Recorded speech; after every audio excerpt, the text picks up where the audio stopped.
Warning. This video is going to contain some spoilers for what is currently out of Kanto 4, because I feel like it's pretty much needed to go in depth on this new announcement thing. So, if you haven't played/watched it yet, beware. But if you have played/seen it, or if you just don't care, then continue on. So, last night, it was the average Update Friday time, so we were going to get some more info. I guess Update Friday isn't the good term, but Info Friday, whatever you want to call it. And so they showed this little interesting teaser of Heathcliff, and I was like, oh, wow, they're doing a funny teaser for the Sunshower E.G.O coming for Heathcliff, yeah? That's cool. Sure, they've only done teasers like this for identities before, but that can change. And then later I saw they just did like the proper reveal of like Yi-Song's Sunshower, showing its like corrosion and stuff. So I was like, okay, nothing too big. That makes sense. They're not going to show like more story stuff when it's coming so soon. This way it'll be more of like a surprise when it actually does come.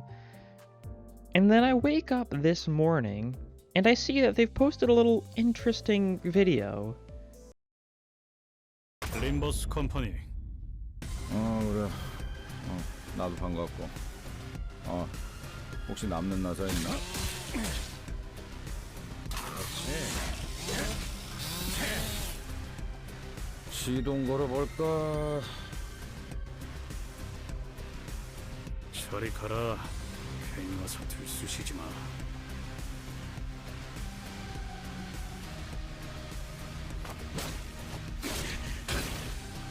꼴딱 떨지 마. 나는 세상에 있는 모든 기술들을 내 손으로 전부 부숴버릴 거야. 거기서 네가 방해된다면 망설임 없이 찔러버릴 거고.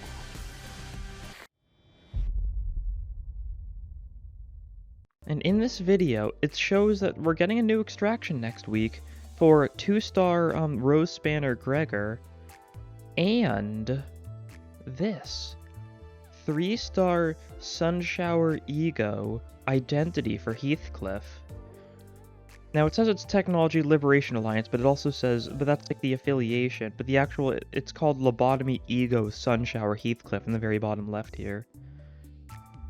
Which is very interesting, and it means a lot, but to start out with, let's start out with the 2-star here, though. Rose Spanner Workshop Fixer Gregor. Now, as you can see here, this Gregor, well, for his arm, he's actually got like a customizable arm. You can see in the pre-uptie art, and you can also see this in the background of the Rodion Rose Spanner Workshop rep identity, that he's got this little like claw arm thing, mechanical, very like simple, probably used for like normal times. But then in his actual combat and his uptie 3 artwork, you can see that he's got like an actual like saw blade arm.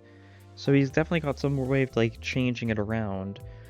And you can also see that so he's also going to be the like take on, so there's a total of 4 different Rose Spanner enemies in Kanto 4, that being of course Nico himself and 3 different types of grunts. There being the big hammer grunt, which is the one represented by Mersault.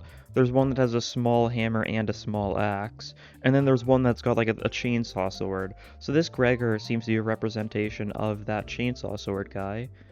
And chances are this is going to be the last Rose Spanner Workshop fixer, because they're kind of dead now, and even if there is still like the axe and hammer one, it's not like we get every like single type of enemy represented. Usually 3 is a pretty normal amount, especially for something that, for an organization that doesn't seem too important overall. And there isn't too much else to say about this. We saw the Gregor in the backgrounds for both of the Egos. Well, you can see his cockroach guy is still there, of course. You could see him in the actual artworks for the other Rose Spanner guys when you could see Gregor in the background too, even if only vaguely. But yeah, it's cool. Gregor's the first person to have 3 2-star identities. So I mean, that's fine. Hopefully it'll be decent enough. Gregor doesn't necessarily need good identities. I assume the reason why they're giving him something right now is because of the fact that well, this update is also going to include 2 new Egos, those being the AEDD, the Electric Centipede Ego, for both of these 2 people getting identities. So that's cool. It'll give Gregor some sort of charge. this kind of like ruins my theory about the fact we might actually be getting Rhino Gregor soon, because I thought Gregor was highly likely to get some sort of charge identity soon to match with the Electric Centipede.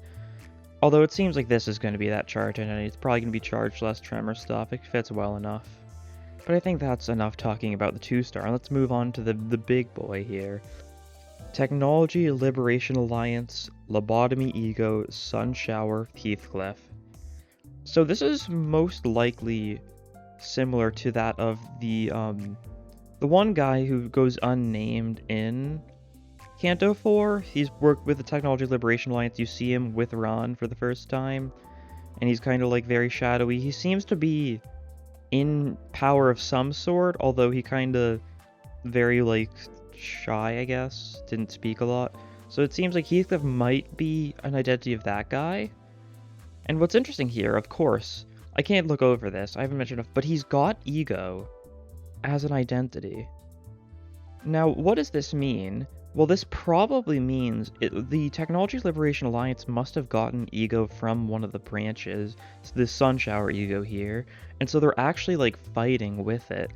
Very similar. We haven't seen anything like this since Lobotomy Corporation itself, how the agents in that game would be able to equip E.G.O of the actual abnormalities themselves. I think this is a similar situation to this, and this identity actually has it.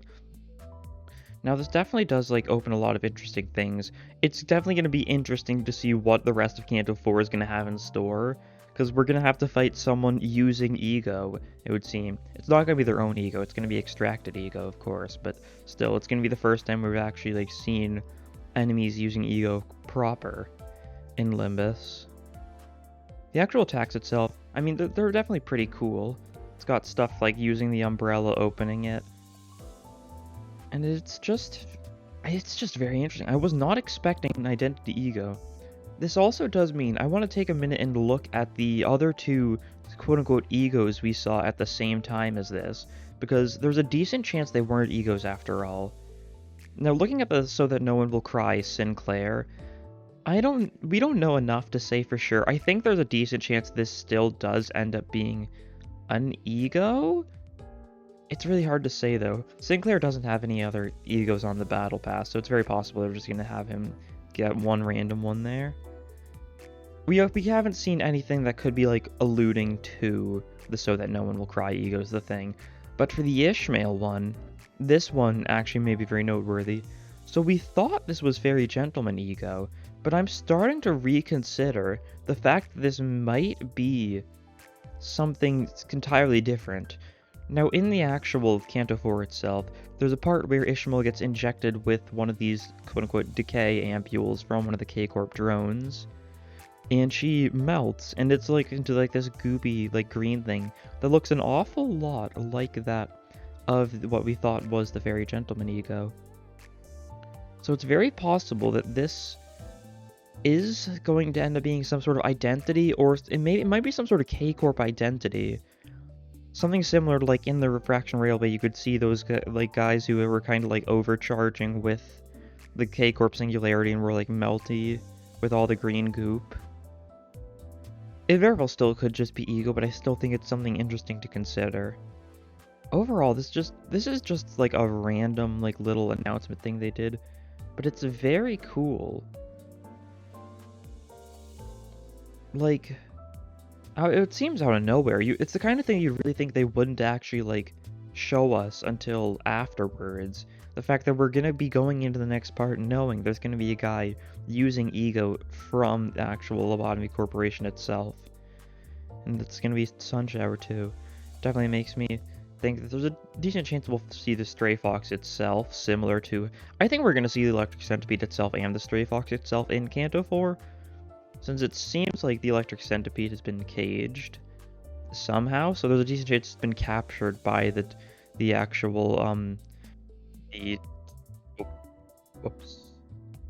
I don't mind that.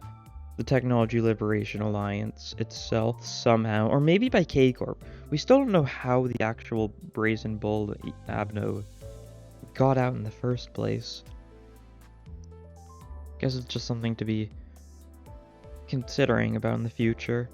And yeah, of course, Also, like, getting another row spanner workshop thing, that's cool. More tremor is always appreciated. Gregor did have some tremor stuff as far as legerdemain goes. That had a little bit of, like, tremor on it. And so it could work well with it. And of course, he's getting Electric Centipede at the same time this update comes out. But yeah, I think that'll be all for this time. Thank you for watching, and I'm very much looking forward to the next update, that's for sure. I mean, I have already, but this is even more interesting stuff to be considering. Thank you for watching, and yeah, bye.